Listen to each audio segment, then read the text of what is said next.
భాగ్యనగరంలో కురిసిన వర్షానికి బస్తీలు జలమయమయ్యాయి. నల్లకుంటలోని పద్మానగర్ కాలనీలోని నాలాలు పొంగి ప్రవహించడంతో కాలనీ మొత్తం మినీ సైజు చెరువులా మారింది. నాలాలో ప్రవహిస్తున్న నీళ్ల తాకిడికి నాలాపై నిర్మించిన గోడ కూలిపోవడంతో ఏ క్షణాన ఏం జరుగుతుందోనని భయం గుప్పెట్లో బతుకుతున్నారు కాలనీవాసులు. చిన్నపాటి వర్షానికే తమ కాలనీ మునిగిపోతుందని ఆవేదన వ్యక్తం చేస్తున్నారు కాలనీవాసులు.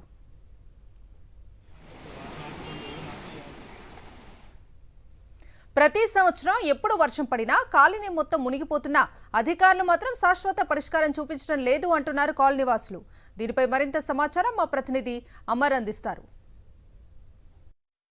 చాలా కాలనీల్లో కూడా నాలాలు పొంగిపొరులుతూ ఉన్నాయి. అయితే నల్లకుంటలోని పద్మానగర్లో రిటైనింగ్ వాల్ మొత్తం కూడా కుప్పకూలింది. రిటైనింగ్ వాల్ కుప్పకూలినటువంటి ఇదే బిల్డింగ్ సంబంధించి కింద ఉన్నటువంటి బేస్మెంట్ మొత్తం కూడా కుప్పకూలిపోయిన పరిస్థితి నెలకొంది. అయితే మేడం, అసలు అంటే మీరు ఇక్కడనే ఉన్నారా నిన్న కూలిన సమయానికి? అంటే వచ్చి జిహెచ్ఎంసీ వాళ్ళు అలర్ట్ చేశారు. అయితే సరే అని చెప్పి వెకేట్ చేసి పోయినాము. కానీ అది వర్క్ మాత్రం స్లోగా నడుస్తుంది. కొంచెం మంచిగా చేస్తే బాగుంటుందని. హైదరాబాద్ పద్మానగర్లో భారీ వర్షం కురిసింది. ఈ వర్షం కారణంగా ఉన్నటువంటి నాలాల నుంచి వచ్చే వాటర్ అంతా కూడా రోడ్లపైకి చేరడంతో మురికి నీరు కూడా మొత్తం మురికిగా మారినటువంటి పరిస్థితులు అయితే ఉన్నాయి. మనం చూసినటువంటి ఇక్కడ నుంచి మొత్తం ఈ చుట్టుపక్కల ఉన్నటువంటి 2-3 కాలనీలు మొత్తం కూడా ఇలా మురికిమయంగా మారింది. మొత్తం ఉన్నటువంటి వ్యర్థాలన్నింటి కూడా ప్రస్తుతం జిహెచ్ఎంసీ సిబ్బంది వెంటనే స్పందించి స్థానికుల ఫిర్యాదు మేరకు వచ్చి ఇక్కడ ఉన్నటువంటి వ్యర్థాలన్నింటి కూడా ప్రస్తుతం తొలగిస్తున్నటువంటి పరిస్థితులు ఉంది. తరచుగా ఇలాంటి ప్రమాదాలు ఏదైతే ఇలాంటి నాలాకు సంబంధించి వచ్చే వాటర్ మొత్తం కూడా రోడ్లపైకి రావడంతో తీవ్ర ఇబ్బందులకు గురవుతున్నామని అయితే స్థానికులు అయితే చెప్తా ఉన్నారు. అయితే వెంటనే ఇలాంటి సమస్య మరోసారి రిపీట్ కావద్దని అయితే స్థానికులు కోరుతున్న నేపథ్యంలో కొంతమంది స్థానికంగా ఉన్నవారు ఉన్నారు, మాట్లాడే ప్రయత్నం చేద్దాం. ఎటువంటి ఇబ్బందులు ఉన్నాయి మీ కాలనీలో? ఇక్కడ పద్మకాలి స్పెషల్ ఏంటంటే ఎక్కడ నీళ్ళు పడ్డా కానీ ఇక్కడ కాలనీ మునిగిపోతుంది. ఫస్ట్ ఆఫ్ ఆల్ చిన్న వాన కూడా ఇళ్ళని మునిగిపోతుంటాయి. నిన్న ఈవినింగ్ 6:30, 7 o'clock వచ్చింది. మొత్తం కాలనీ మునిగిపోయింది. ఇక్కడ కాలనీలో ఇండ్లకు 4 feet హైట్ లోపలికి వచ్చినాయి ఇంట్లోకి. ఇది కాదు మామూలుగా మన చిన్న వర్షం ఇక్కడ పద్మగల్లో వర్షం లేదు, పైనుంచి వర్షం వస్తుంది.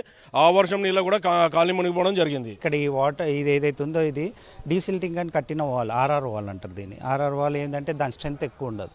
ఆ స్ట్రెంత్ లేకపోతే వాటర్ ప్రెషర్ అక్కడికి వెళ్ళి వైడనింగ్ చేసినప్పుడు అంతా వాటర్ ప్రెషర్ వచ్చి పద్మ కాలనీలో ఈ వాల్ మీద పడుతుంది. ఎప్పుడు ప్రతి ఇయర్ ఇదే సమస్య మాకు. సో ఇప్పుడు దీనికోసమని ఎప్పటి నుంచో ప్రపోజల్ పెట్టిన అది కూడా అది ఇంకా పెండింగ్ ఉంది కాబట్టి ఆ వర్క్కి అయితే మాకు ఈ సమస్య ఉండదు. మాకు అసలు నిద్ర ఉండదు. ఒక 10 నిమిషాలు వాన పడ్డా కూడా ఎప్పుడు ఏం నీళ్ళు వస్తాయి ఏమొస్తాయి అని చూసుకుంటూ కూర్చోవాలా. ముందే మనం అన్నీ తీసుకోవాల్సి వస్తుంది, కార్లు కానీ అన్నీ కానీ. ఎవరు వచ్చి ఏం చేసేది ఉండదు. ఇప్పుడు ఏదో కమిషనర్ వస్తుండని చెప్పి ఇంత క్లీన్ అవుతుంది మీరు చూస్తున్నారు. ఇట్లాంటిది వారమైనా కూడా అది క్లీన్ కాదు. మేము బతలాడి మేము చేయించుకోవాల్సి వస్తుంది. ఏదో ఇవాళ అఫీషియల్స్ వస్తున్నారు, ఐఆర్ఎస్ అఫీషియల్స్ వస్తున్నారు అని చెప్పి వితిన్ 24 hours లోపల అది క్లీన్ అవుతుంది. కానీ అది ఎప్పుడు అట్లా కాదు. ఏదో ఇవాళ మేము కూడా ఫస్ట్ టైం చూస్తున్నాము. లేదంటే ఈ వాసన ఇదంతా మాకు అది అలవాటు అయిపోయింది. ఉండి 10 ఏళ్ళకి వెళ్ళి మేము ఎన్నిసార్లు చెప్పినా ఇదే పరిస్థితి ఉంటుంది. వచ్చేటోళ్ళు వస్తారు, చూస్తారు, పోతారు. కానీ పక్కకే ఒక నాగమైకుంట అని ఉన్నది. అది మొత్తము అది సేఫ్ అయింది. ఈ కాలనీ ఇప్పుడు కుంటైంది. అది ఇది మొత్తంగా 10 ఏళ్ల నుంచి కూడా ఈ కాలనీ మొత్తం ఇలానే మురికిమయంగా మారుతుంది. వెంటనే ఇలాంటి ప్రాబ్లమ్స్ మరోసారి రిపీట్ కాకుండా చూడాలని అయితే స్థానికులు అయితే డిమాండ్ చేస్తూ ఉన్నారు.